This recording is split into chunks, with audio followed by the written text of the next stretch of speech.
Hello to all you wonderful people, where we are turning passion into success, one episode at a time.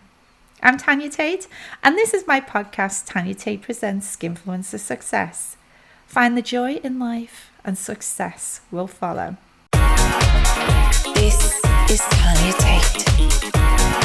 Skinfluencer Success.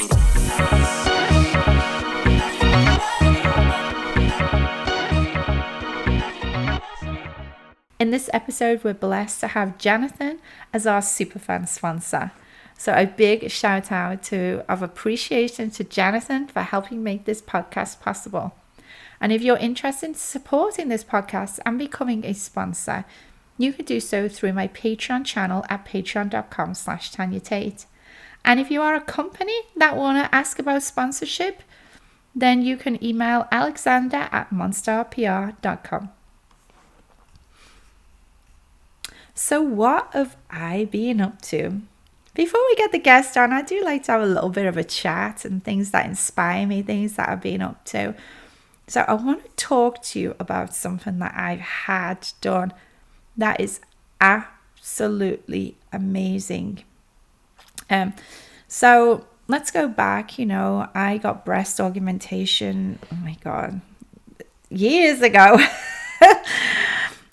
My nephew had just been born and he's recently turned 18. But he recently turned 18 when I had the new boobs. Anyway, they were the same age as my nephew. They were going strong. Then I got pregnant, and when you get pregnant, a woman's body changes and they kind of change shape, and then they lose a lot of the fullness after the pregnancy. They kind of stretch and then deflate.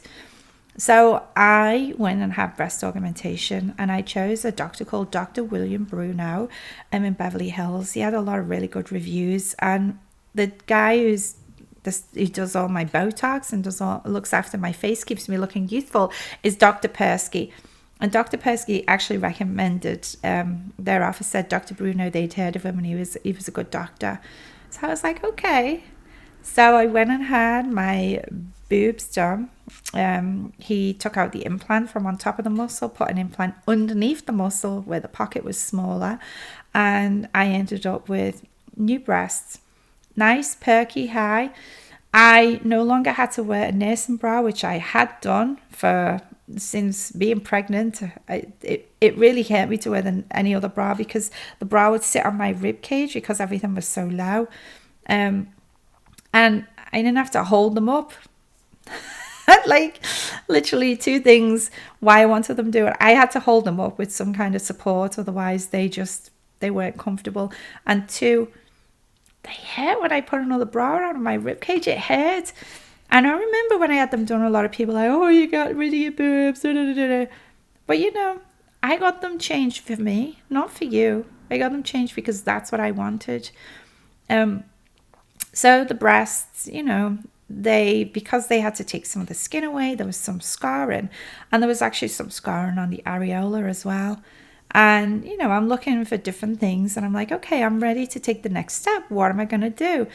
I really want my old boobs back, and I want to see what things I can do to enhance, to improve.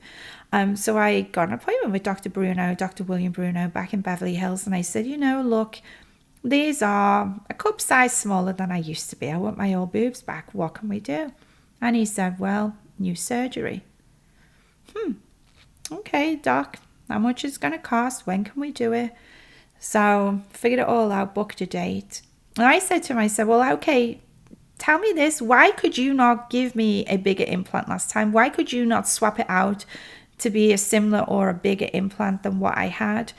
And he said, because the space they were going was underneath the muscle. The old implant was on top of the muscle, and then they were putting a new one under the muscle. So the space was smaller. So now it's been time and things are softened and stretched. He said, yeah, we're going to be able to put a bigger implant in. So this is great news. So surgery's not yet. It will be soon. It's coming up in the next few months. And I'm going to figure out, I've got an appointment plan to figure out like what's the biggest size implant I can put in. What's the range? Because here's basically what happens. He doesn't know until you're under. And then he's like, okay, let's check it out. And then he will basically do a cut, remove the old implant, and then they fill it up. I don't know if they fill it with air or a solution or they stick something in. Anyway, they see what's going to fit. So only then is he going to know what implant. So I'll tell you what I'm going to do. I'm going to ask him for the biggest size implant he can put in. Put it in there. So it's really exciting. So also what happened during the surgery is that there was, everything was trimmed. So there was scar and there was trimming around my areola. And after the surgery, my body took longer to heal than probably most people's would. It just takes longer for me to heal, longer for my cells to renew, but that's okay. That's okay. I got extra rest, so I was good with that. But what it did leave was some extra discoloration on the areola where the white scar was, and some of the colour, the pigment of the areola had disappeared. So I'm like, okay, I put makeup on. There's got to be something else. So I discovered medical tattooing, and you can actually get your areola tattooed. You can get the scars tattooed. Now, I'm not sure which part of, the area I wanted to be covered in a scar camouflage, especially seeing that I'm going to be getting new boobs. So I'm like, okay, let's not talk about that scar tissue yet because I'm still not convinced it's for me, right? Notice that, not convinced it's for me just yet. I still got to think about that. I only do things when I'm 100% sure. But what I was 100% sure of, I wanted the areola tattoo. So I went in to look on the online reviews, and then I also asked the doctors that I use. So I go back to my good old friend Dr. Persky. He's amazing. He's in Encino. He does a lot of the he helps my face stay youthful. I do the M sculpt at his office. We do the Venus freeze, and both of them are about tightening and toning my stomach, and also I do the M sculpt on my buttocks. So I go in there and I'm like, okay, Dr. Persky, areola tattoo.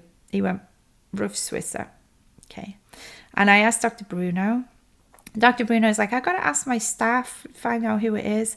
And I said, was it Ruth Swisser? And he said, yeah, that's the one. And she's great. She's an artist. She is really an artist.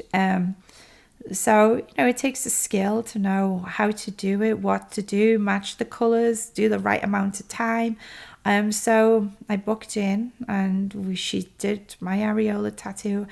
And from the time I went in to the time I went out, it was like night and day. There was a lot of missing pigment. She put it back like that. So I'm going to be going back to Ruth Swisser to have a top up. So I'm excited for that. She's just going to check it. And also, she's going to be doing my face with the semi-permanent makeup as well. So I'm going to get the eyebrows, the eyeliner, and the lip blush. So what I did today as a test, I'm like, okay, this is the makeup that I put on. And this is what I want to look like, okay? Ruth Swisser, this is what I want to look like after you have done my semi-permanent makeup. I want to look like this. So you like it? It's like kind of natural, isn't it? I've got mascara on. She's not going to do the mascara. But this is kind of like, I put it on. I've got all my colours to the side. I'm like, this is how I want it to be. So I'm really super excited for that. So I'll let you know a later episode how we get on with Ruth Swisser. She's in Calabasas in California.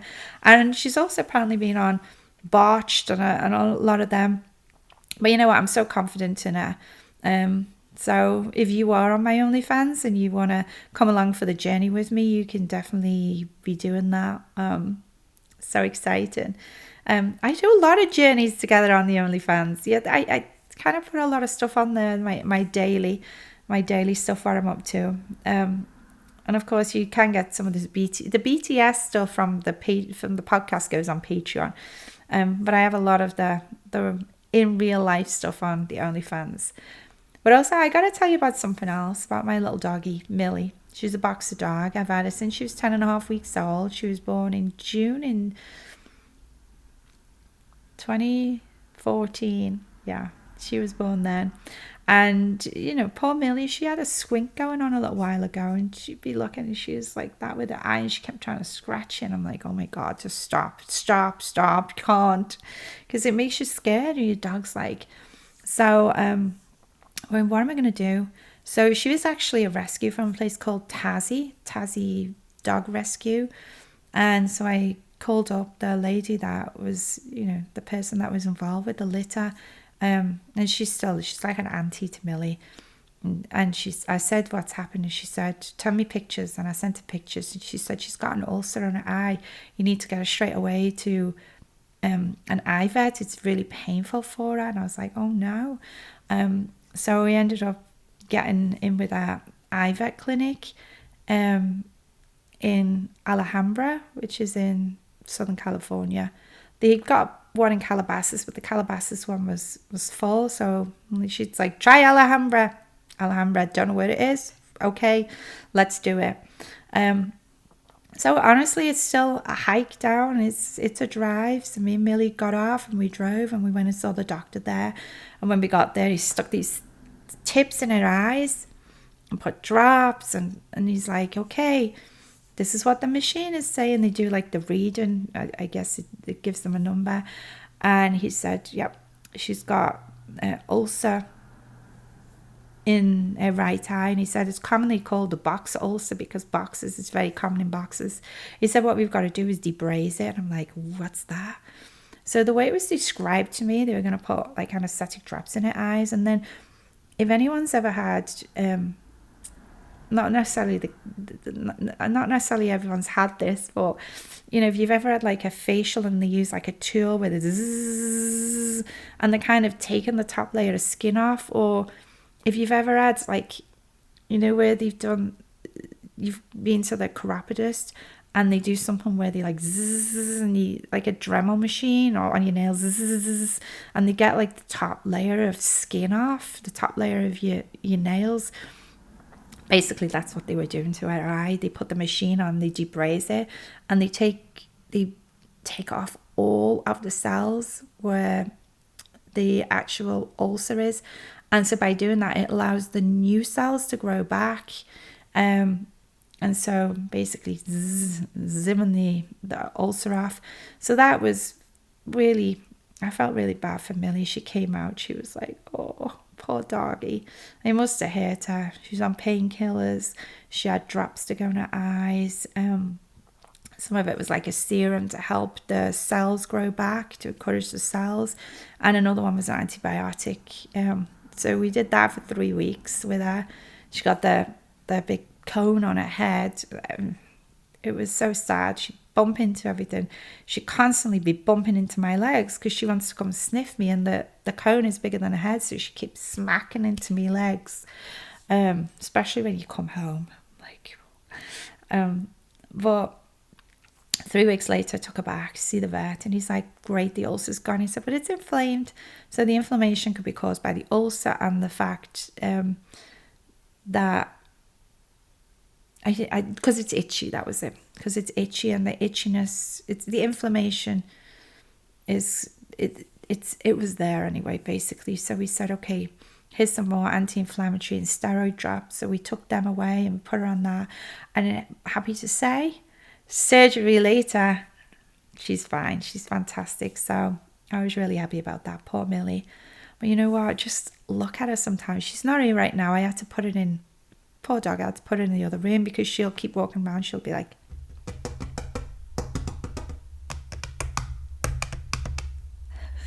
constantly. That is what she would do. And then if someone's at the door, or someone's outside, she'd. But you know what? Dogs and animals, there's so many things that we can learn from them. And I just wanted to mention, because I'm so blessed to have this lovely little dog. She follows me everywhere. She'd be here if she could. But some life lessons from dogs, and they just remind us of stuff. Like dogs, they find joy in everything that they do, and they do it with energy. And I always think if dogs can find joy in life, then we should do the same. Have you ever been by a dog and the dog's asleep and they're like, woof, woof, woof, and the little paws are moving? They're having dreams. And, dogs' dreams, they go for their dreams. Have you ever seen, like, Millie never did this with the bone, but she did it with the plants that I put in. Do you ever see them digging? They'll dig. They know something. They're on a scent. They won't give up. Or she sees a squirrel in the yard. She wants to go for it. She sees a lizard up the wall and she's like trying to jump up the wall to get to it. They don't give up. They don't give up on their dreams. They don't give up on their goals. And they never doubt their abilities. Like, think about it. They're like, that lizard is so high up, I'm never going to get it. They're like, no, I'm going to get it. I want to do it. It's like, okay, Millie, give it up. They don't want to give up the goals. They don't want to give up the dreams. And they are ever loving, ever giving. They give love. They accept it. They're happy and they're loving no matter what. And unconditional love, it's one of the most beautiful parts of life with a dog. And our dogs love us without expecting anything in return. And they never hesitate to let us know. And people could learn so many lessons if we all had this approach to life. And just think about it. You go out, you go to the store, you go to the shops, you go to the supermarket, you go to work, you go to school, you go to the gym, you go to the post office, you go to the mailbox at the end of the street. You come back and the dog's like, oh, I'm so happy to see you. I just want to kiss you. I just want to lick you. And they just want to give it to you.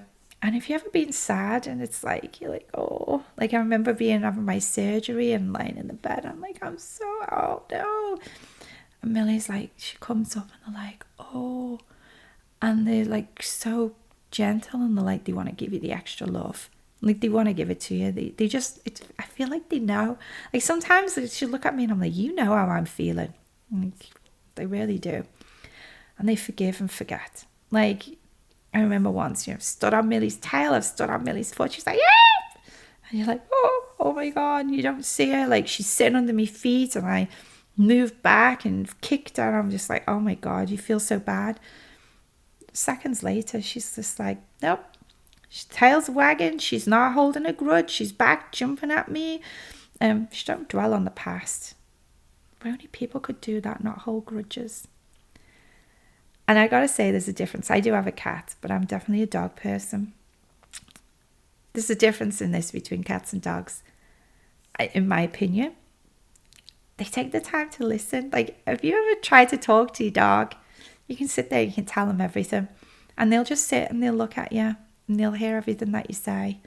And I think a lot of the time, that's why therapy dogs are used as therapy dogs. They go into hospitals and hospices and kids with disabilities, people that need something to just relax and stroke. Dogs, they'll just listen. You can stroke them. You can talk to them. They're not going to judge you. They're not going to offer solutions. They're just going to listen. And you can feel safe, You just be there. You can also feel safe because you got a dog in the house. They don't come up with the answer. They don't talk back unless you got a little cheeky little dog that's like, well, they don't normally talk back. Exercise as well. Like, dogs are always moving. They're always being active. They're keeping themselves full of energy.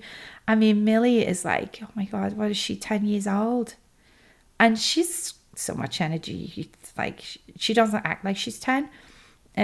She keeps her body moving. And for humans, we should all be doing this as well. The health benefits of exercise, keeping us moving, are extensive. Nearly every body system, including our mental health, it improves when we're moving. Living with a dog is definitely one of the best ways to make sure you get exercise. Every time she sees me, she moves her tail. Hey. And they protect us. They just protect us. They are fiercely loyal. And I feel like, I'm going to say this because it's the way I feel. I feel like she really is my little angel that came down from heaven to just look after me. And I feel this every time I look at her face. And it's a great reminder. And we should protect and look after our friends. one thing I love about dogs the most. They nap. They get plenty of sleep. And this helps them to be re-energized. And this is what we should be doing for our mind, our body, and our soul. And my little angel, she brings a smile to my face every day. And these reminders about life are there with me every time that I look at her. Here's to my little angel, Millie. She's probably sleeping right now as I'm saying this. Thank you all for joining me on Tanya Tate Presents Skinfluencer Success Podcast. Feel free to share your feedback or ask questions relating to the Skinfluencer Success Podcast using the hashtag #AskTanyaTate. You can reach out to me by commenting on my latest posts on Patreon, Twitter, YouTube, TikTok, and Instagram. And additionally, you can leave a voice note on my SpeakPipe at speakpipe.com/Tanya Tate. And you might even be featured in a future episode. So let's take a moment to listen to some of my favorite SpeakPipe voice notes from this week. Here we go. Let's do this. So I'm going to open them up. And let's see who has been leaving me a message. So let's listen to Doug. Here we go, Doug. Good night, young lady. Hope you're doing very well. This is Doug. I'm fixing to go to bed. I think it's like 11:47. Missed you tonight. Maybe talk to you tomorrow. Love you. Bye. So thank you, Doug. That was nice. A little good night message. He's in bed. It's 11:47 p.m. at night. I'm just curious because it's like, if you wanted to talk to me over the voice, then you could do it on my premium social media. So I don't know. I'm getting a little flag alert on this because there's no need to try and talk to me on the voice message because I'm not going to listen to it for ages. I mean, how long ago was it that you left that?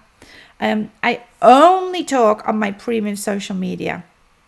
I'm not on private accounts on Twitter or Instagram. I'm not on dating websites.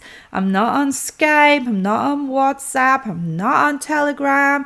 I'm not on any of these places. I'm not chatting to you on Facebook Messenger. I'm not using another name. I'm not on, this is my private account just for fans to talk to. That's not me. So I hope that you was talking to me on my premium social media, because if it wasn't, like, it kind of seems a bit strange that you're not going back over there. Let's just say, let's hope that this isn't a scam alert. And if anyone else is listening, please take note. It's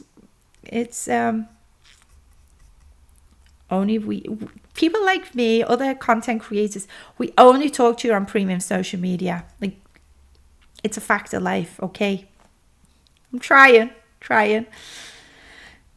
Let's see who's our next person that wants to send me a voice note. Let's take a listen. This is Donald, and he's from Scotland. Hey, Tanya. Just wondering, when do podcasters and ones that do OnlyFans decide when it's time to stop for the sake of the kids finding out what's going on?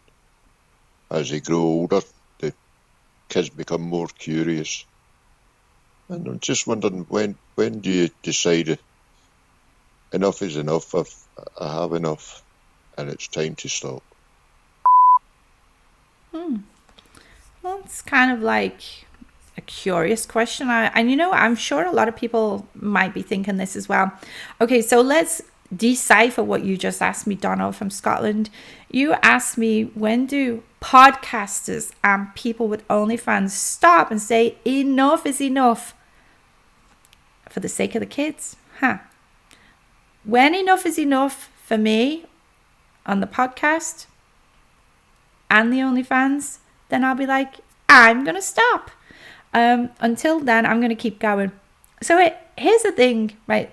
Let's be honest.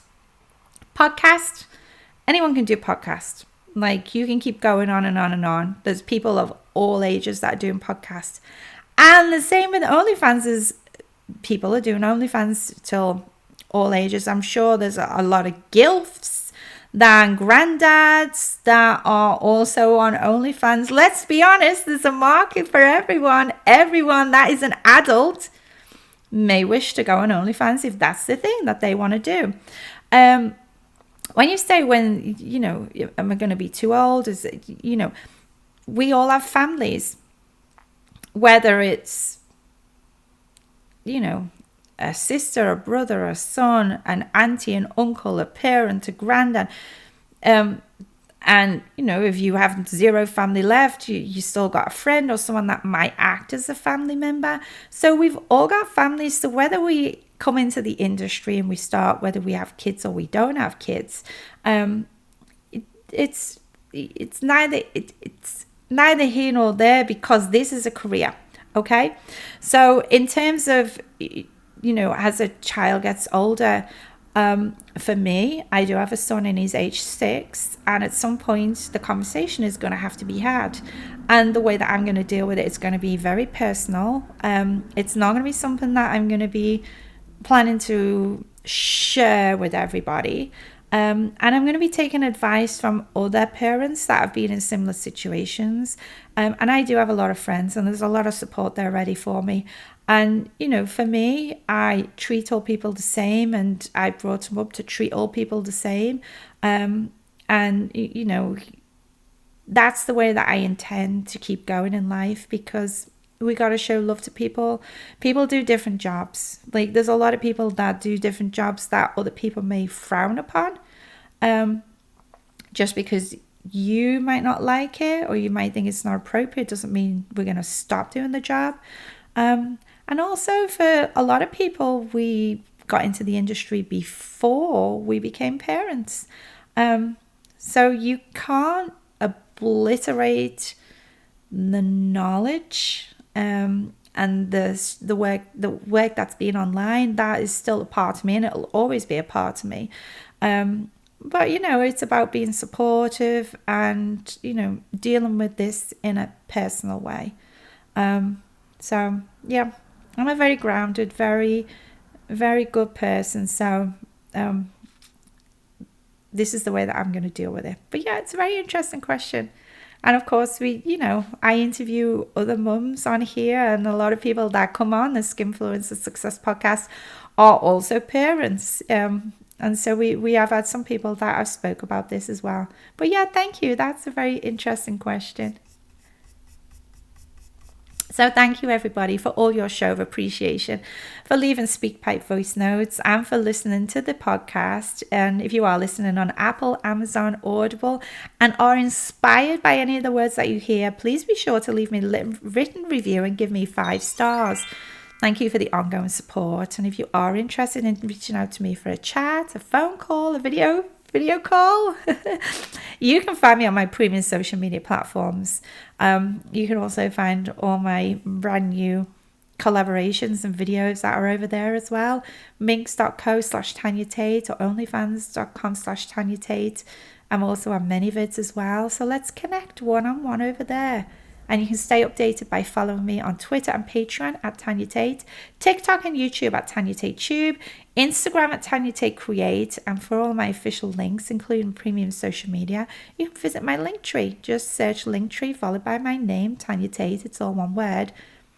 And remember, if it's not on the Linktree, it's not me.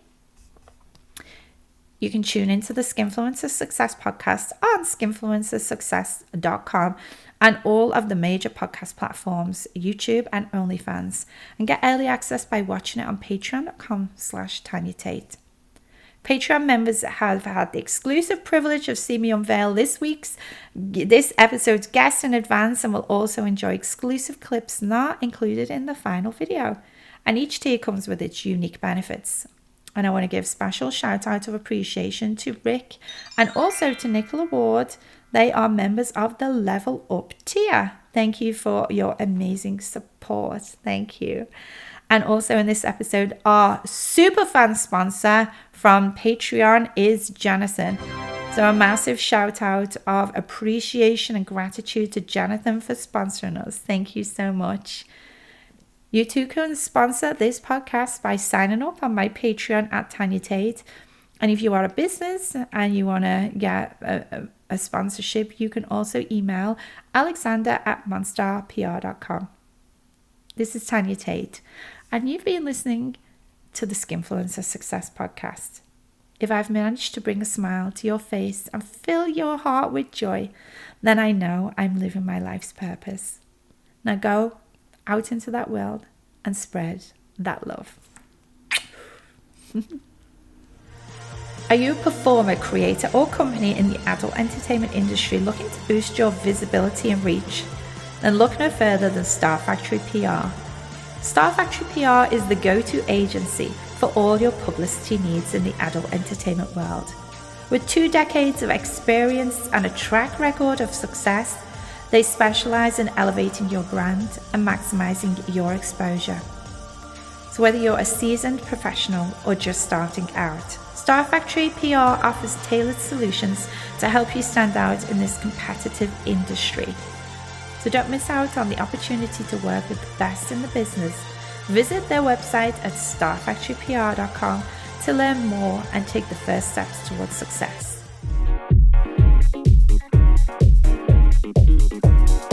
This is Tanya Tate. Skinfluencer Success.